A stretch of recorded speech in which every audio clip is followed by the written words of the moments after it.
Now available in paperback and e-readers, John Haynes, A Thorn in My Side.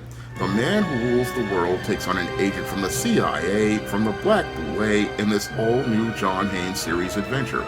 Get your copy of John Haynes' A Thorn in My Side in paperback and e-readers at online booksellers everywhere.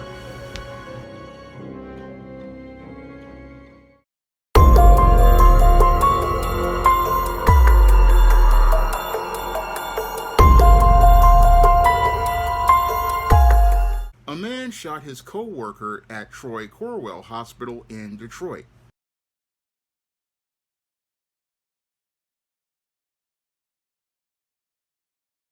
We begin with a violent and terrifying day at Corewell Health Beaumont Hospital in Troy. Good evening, and thank you for joining us. I'm Mike Duffy. And I'm Glenda Lewis. What was first called in as an active shooter turned out to be a targeted attack. Patients, staff, and residents going into lockdown as the chaos unfolded. Body cam showing police rushing into the parking garage where the shooting took place. A 25-year-old was found wounded, and the suspect, also an employee, on the run. Police telling us he was quickly tracked down and arrested without incident at a Macomb Township home. Tonight, 7 News Detroit reporter Ruta Alcenaida providing us that timeline of what happened and has more on the victim and the suspect's relationship. Co-workers at the hospital in the same department getting into some sort of altercation on the second floor of the parking structure behind me. And that altercation quickly turned violent. 911, what's the address of the emergency? Hi, this is security for Troy Beaumont. We need officers out here. We currently have an active shooter in the parking structure. And I saw like a bunch of people running towards me from the parking structure where I parked behind it. And they're yelling at me to get in my car. There's an active shooter in there. Sheer panic at Corewell Health Beaumont Hospital in Troy on Thursday morning. The call coming in for an active shooter around 7 a.m., police arriving in minutes. The hospital went in lockdown. It was broadcast through the hospital. Our area schools were contacted and daycares and also placed in a lockdown. As the incident progressed, it became clear it wasn't so much an active shooter situation as much as a targeted attack between two employees who, according to other staff, worked together in the radiology department. Pure shock. And then to hear it was an employee, that even hit harder. Both the victim and suspect in their mid-20s, and police say former friends.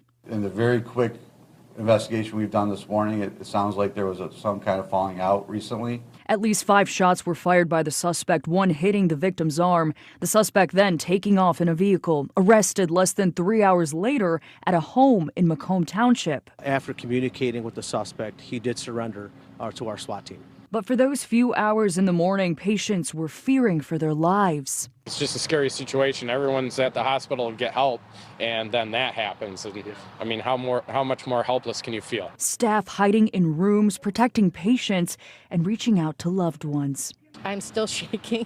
I was so scared. It almost makes me want to cry because I worry about my friends that were in there, that were locked in there, you know? The 25-year-old victim is recovering tonight and is expected to be okay. Meanwhile, the suspect remains in custody and will be arraigned in the next few days. In Troy, I'm Ruta Alcenaida, 7 News Detroit. A situation like this may be triggering to your mental health, and help is available. You can call Oakland Community Health Network at 248-464-6363 or visit oaklandchn.org. Now, in this alleged incident that took place at Corewell Health Beaumont Troy Hospital in the parking lot, 21-year-old Robert Poljevic allegedly shot his 25-year-old best friend, who he worked with in the radiology department at Corewell Health Beaumont Troy Hospital, after having a dispute with him over a funeral that was going on as related to his friend's family. Now, according to reports, Robert Poljevic was extremely upset because when the victim's father passed away in 2025, they had a private funeral, and he was upset because he was not invited to that funeral, even though he was close to the family.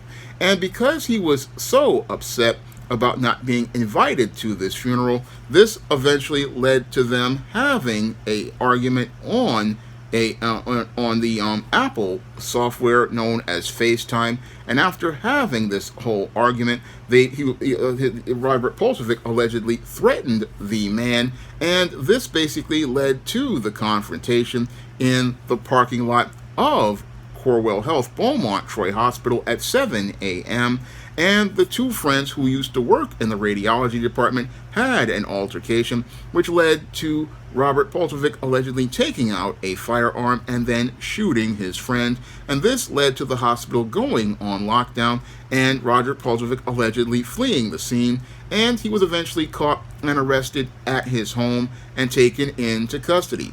Now, the Detroit police see the alleged behavior of Robert Polsovic as an isolated incident, but when I take a critical examination of the alleged behavior that Robert Polsovic allegedly participated in, it's definitely fitting the pattern and profile for beta males that I talk about in my book, The Man Crisis. And it's clear to me that Robert Polsovic definitely was a man in crisis who really did not understand what boundaries were as related to the whole issue of the funeral as related to his best friend, and instead of being a friend who looked to support a friend in the time of grief when his father had passed away, he basically made it all about himself and him not being able to be a part of that whole bereavement process by going out here and becoming extremely enraged that he was slighted.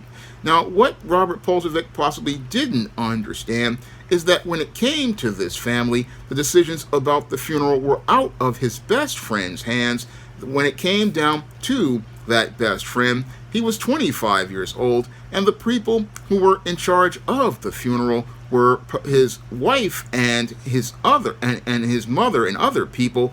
And the wife has the right to say that she wants to have a private service that's for the family.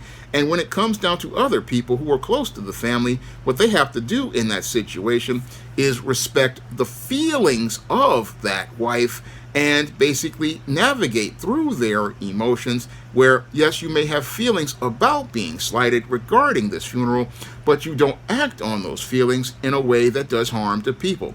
Unfortunately, in this case, Robert Polsovic didn't really respect the wishes of the wife of the guy's father, and basically didn't respect the guy at all, because he was getting upset about going to a funeral for a father who wasn't his, and basically upset because he wanted to be it all about him, not understanding this was a family in grief, and basically because he didn't really want to go out here and respect that family. This is where he made it again all about himself, and made it all about himself to the point where he basically turned on his friend during this time of grief for him, and turned on that friend in that time of grief because he could not go out here and be a part of that whole funeral, and basically again was out here simmering and boiling with anger to the point where there was a falling out between these two friends, and a falling out where this guy basically started to have a short fuse, as related to his anger, had this short fuse that was basically becoming so short that he was about to explode in this rage,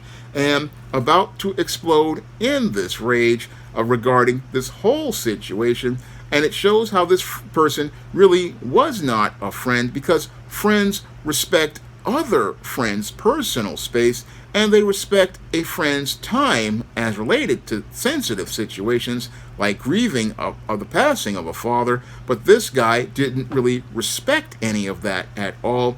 No, he basically was like your classic beta male who basically wants to have, again, not an interdependent relationship where you become close like brothers, but wants to have a codependent relationship where they have all the power. And since these guys want to have all the power, what happens is when things get changed and make their smooth world rough, what happens is these people start to get really out of control. And that's what happened here with this guy, this 21-year-old man, Robert Polsovic. He was wanted to have his smooth world where he could be with his friend, not understanding that this friend had a life outside of him, and he needed to respect the people outside of that time and give those people space to be able to deal with their feelings. No, he couldn't do that at all, and because he felt his world was being disrupted, he wanted to become extremely disruptive, and became so disruptive to the point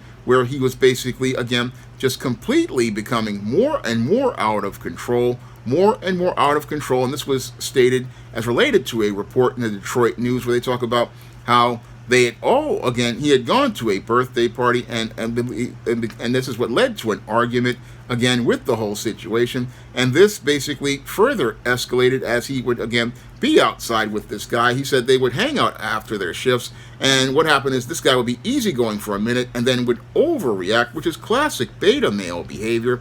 Classic beta male behavior, because beta males, again, they go from Jekyll and Hyde, where you can think you're cool with a dude, but then all of a sudden he just gets mad out of nowhere, and that becomes because this person is not fitting into their smooth world. And when things aren't going their way, what these men do is get upset, and it makes the whole situation very tense. And that's where things felt as related to the situation, which further escalated after that FaceTime call. After that alleged FaceTime call where he got threatened, this is where things wound up escalating in that parking lot at the hospital. And in that parking lot at the hospital, this is where Robert Polsevik wound up exploding in this rage, exploding in a rage regarding his friend and regarding a situation that was beyond his control, because what he thought was a slight or being snubbed by the family was really not a snub. That wasn't his call at all. No, it was his father's wife. She has the right to decide who comes to the funeral, and if she says it's the family that's the only ones coming to the funeral, then you have to honor that wish. But this guy didn't want to honor the wish of a widow who wanted to again go out here and have this moment for the family. No, he was upset that his smooth world was getting disrupted, and this is what led to him being triggered to explode in a rage where he went after his best friend. Because when it comes to beta males really are not really friends with men. No, they basically, again, just see men as attachments in their smooth world. And again, in that smooth world, they see people as objects, and when people start to become human, this is where they believe they are justified to do harm to those people, and that's what led to him having that confrontation at the Corewell Health Beaumont Troy Hospital in the parking lot, where he shot his friend during a time when he was dealing with grief, and again, bringing more grief to this family, because they could have not only lost the father and patriarch of that household, they could have also lost a son, all because of this beta male who basically, again, was upset because he had to deal with a reality of a world where he was not the center of attention and would not be the one who would be in control of everything. And that's why he was upset.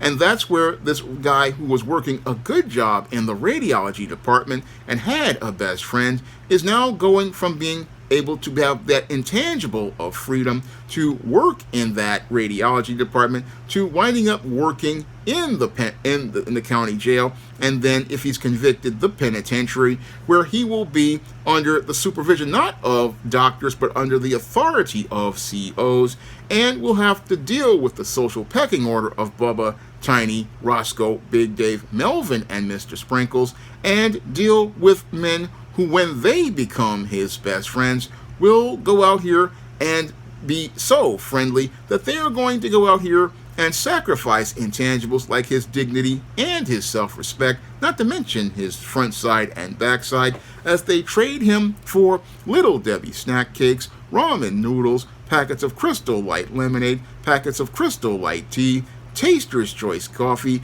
Keef coffee, off-brand Oreo cookies, off-brand Duplex cookies, off-brand vanilla cookies, off-brand ginger snaps, off-brand vanilla wafers, off-brand apple juice, off-brand grape drink, off-brand fruit punch, off-brand grape drink, off-brand orange drink, off-brand lemon lime drink, off-brand mango drink, Teenage Mutant Ninja Turtle pies, packages of pretzels, prison chips, Velveeta cheese, sriracha sauce, mayonnaise, all the items of the commissary, including things like those Bundt like little bundt cakes and hot and sour pickles. This dude is going to go from being working in the radiology of the department of the hospital to winding up getting an X-ray from Bubba, Tiny, Roscoe, Big Dave, Melvin, and Mr. Sprinkles hot big beef summer sausages, and wind up getting his front side and back side filled with those sausages as he's traded for that commissary. And after he's filled up and spit roasted with those sausages, then this is where Mr. Sprinkles is going to come in and spray the front side and the back side with that special sauce, and then call all the guys from Cell Block D into the cell to split this guy's cheeks open and show it looking like the inside of a Louisiana crunch cake. And this is where this young man at 21 years old will regret the actions he did by betraying his best friend, because he was so caught up in his feelings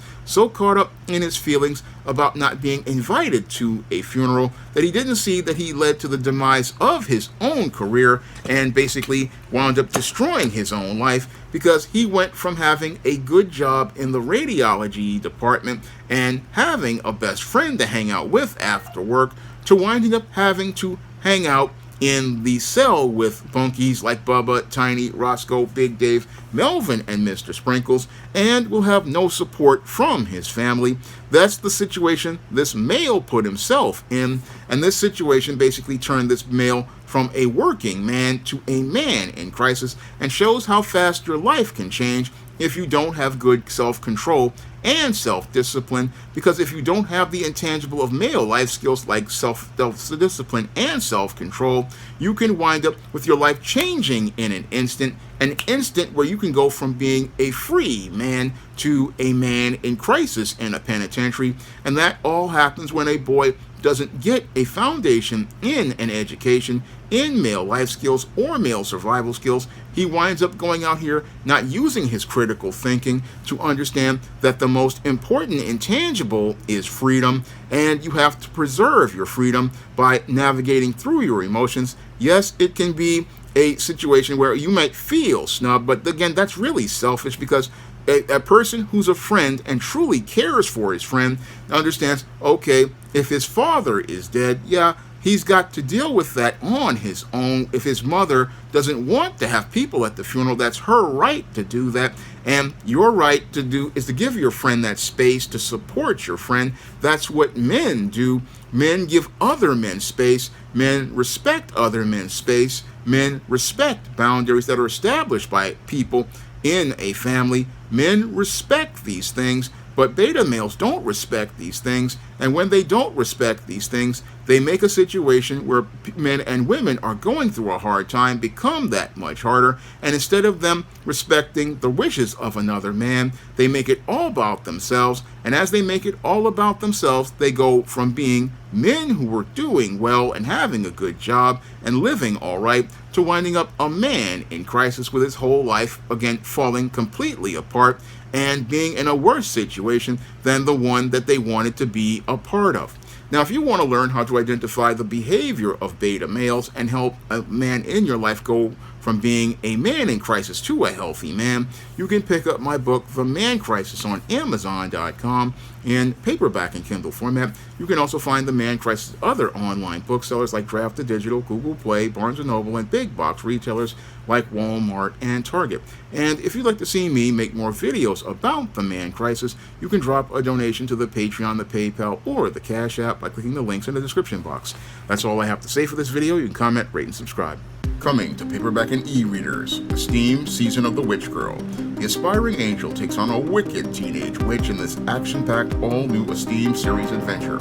Pre-order your copy of Esteem Season of the Witch Girl at Amazon.com and other online booksellers. Support Black-owned and Black-operated digital broadcast media. www.niceradionetwork.com. Nice Radio Network, broadcasting 24 hours a day, 7 days a week.